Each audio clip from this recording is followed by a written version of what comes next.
All right, guys. Tonight we're taking a look at the Arctic Technical Gear Mod Belt Starter Kit. I believe is kind of the best way to refer to this.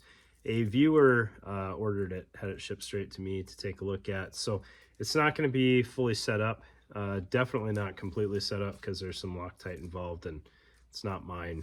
But I want to run you through kind of the basic how this thing is set up in a timely manner, so that you have a good idea. And if it interests you, go check it out. He's got full setup videos and everything. But let's get this on the table and work through kind of the basic setup and the core pieces of the mod belt system. All right, so this is the kind of as loaned to me configuration on this thing. So as far as I know, this is what comes in the starter set.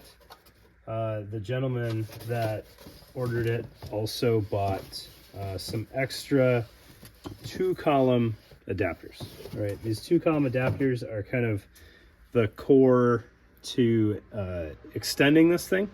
But aside from these two pieces, I believe this is as they ship. Right, so you'll get an assortment of posts and screws, or screws and posts, or whatever, nuts and bolts, however you want to look at it. A couple Curve or Tegris washers, a few, four exactly, of these laser cut tabs, and then some kind of rudimentary hardware. So what, out of the box, one initial observation is 1-inch side release buckle. Probably not the long-term closure method that you're going to stick with, but I think that's kind of okay because it gives you the chance to set this up, see how you like it, and then commit to whatever closure system you want. Because you could run G-hooks off this thing as is, if that's the way that you end up going. And I'll show you kind of how to get to that point. All right, so before we get too far down this rabbit hole, I want to acknowledge the height of the belt. It is about as tall as you would want, but it will fit through Safariland drop flex adapter without any struggle. All right, obviously once you start tucking that in there, I never know which way these go. I've tried it both ways and I never feel like I got it right. So it'll fit through there, and then if I wasn't a schmutz and had some hand-eye coordination here, we can work that back through there pretty all right. All right, and then slide it to wherever we want to position it. So get that out of the way. Okay, the front hardware here is removable. Right, so I've got that attached with the 2 pieces of metal hardware through one of those tabs and the buckle. So this buckle in this configuration is fixed. And then the other side, this also has a tab that's holding this tri-glide, and then this chunk of webbing with buckle on end is threaded through the tri-glide. Now I did not complete threading this. This should come back and double under, and then you've got your tension here, which has come undone on me as I flop this thing around to keep the buckle tight. Now it does slide pretty easy, but once it's under tension, it stays fairly solid.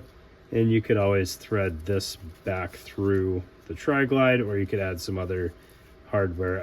I would suggest throwing a plastic tri-glide on here as well, maybe downhill of this to thread this thing back through, just to keep that tension a little bit more solid.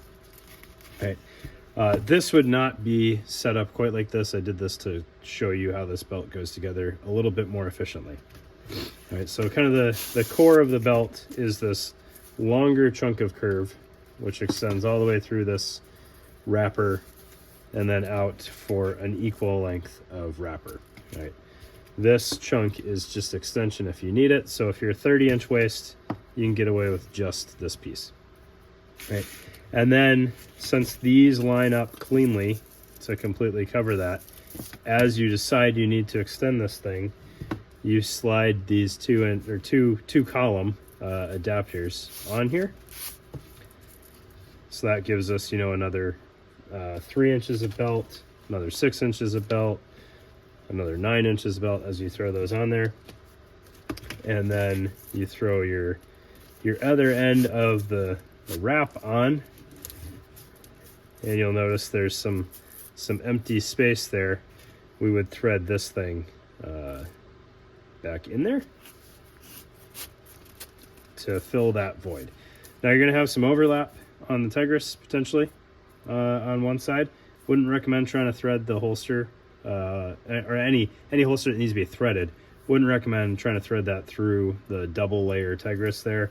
I would put that on the other end of the belt. So you're going to have to kind of game plan how you want this thing set up a little bit. So for, right-handed shooters, you probably want the extension on the left side of the belt.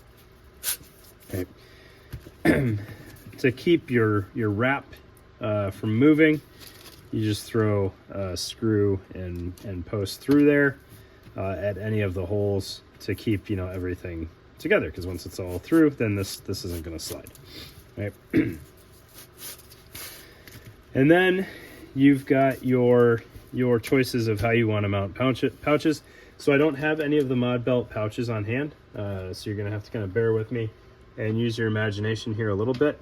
But the Arctic Technical Gear pouches that are built for the belt system, the Mod Belt pouches, have a Tigris back face on them that is covered in holes, so that you can choose exactly how high any kind of cant that you want. It's a grid of holes on the back of those things, and you just bolt your pouches straight to your belt.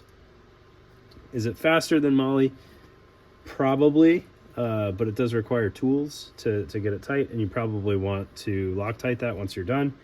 So depending on how you look at it, it's a little bit more permanent than Molly.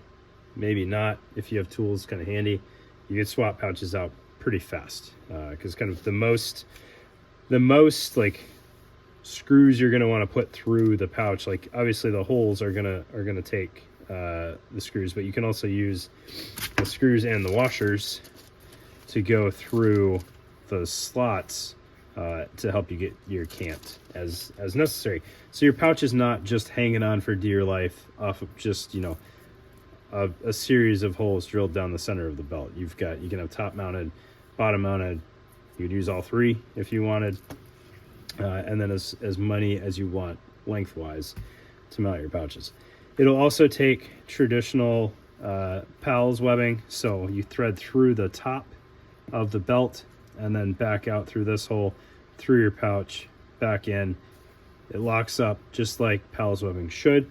So your pistol height pouches, if I have one handy, totally forgot to grab one, are going to mount cleanly. And then like your longer pouches, you're going to have some overhang obviously, but you're going to get the full through the host, through the pouch, through the host, and then secure that you need for kind of the minimum true PALS mounting possibilities. Right. I think it's pretty neat. You can see, it's got some memory to it, so it's going to want to curve to match your body. I mentioned using a G-hook, so if you get this all set up and you're like, the plastic hardware is not quite for me, this is a fixed loop on this side, and then you can throw your G-hook on this webbing instead of the buckle, so it has some adjustment and then can bite off on the fixed loop.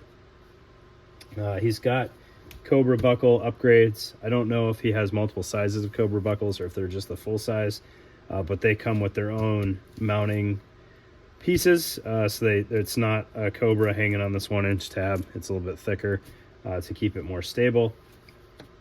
You can hang things off of here, like you've got really good vertical strength on here, so if you need to hang heavier equipment off of this, if you wanted to throw kind of a longer pouch for some breaching tools or something like that, it's not going to just crush your belt. And then if you are not as concerned about the structural ability of the belt, like you could gap the sleeve if you needed to. There's just so many options. I can't cover them all on this belt. I think it's an interesting take on a belt. I don't know if it's belt for everybody. I don't know if it's the belt for me, but I like the ingenuity. And I think, you know, if you kind of invest in the whole of the system, I think it provides a lot of really interesting capabilities. He's got some setups that he demonstrates on his page where there's, you know, a pouch mounted to the belt itself, and then using essentially a strip of material with holes in it, he can span that pouch and layer stuff on top and then use the holes to mount to it. You could even potentially, you know, if you had, imagine this is a 2-column pouch here, you could feed the webbing. It's going to be a little bit tricky to set up, but you could, you know, mount one end of something, put your pouch on, and then tuck the other end under and finagle the screw in there so that you have dual layer, whatever you might want, right? There's lots of options. If you wanted, you know, a sheath or something and you're running out of space, I just launched that, I'm gonna have to go find it. You know, you could put a sheath inside and use the mounting holes there and maybe some Velcro to help stabilize it. All sorts of options. And then obviously it's Velcro lined so it can take a inner belt. I believe he also sells pads for this if you want to have a padded setup. But there you go. Arctic Technical Gear mod belt system. Go check it out. Probably more questions than answers based on this video, but it's cool. Look at his website.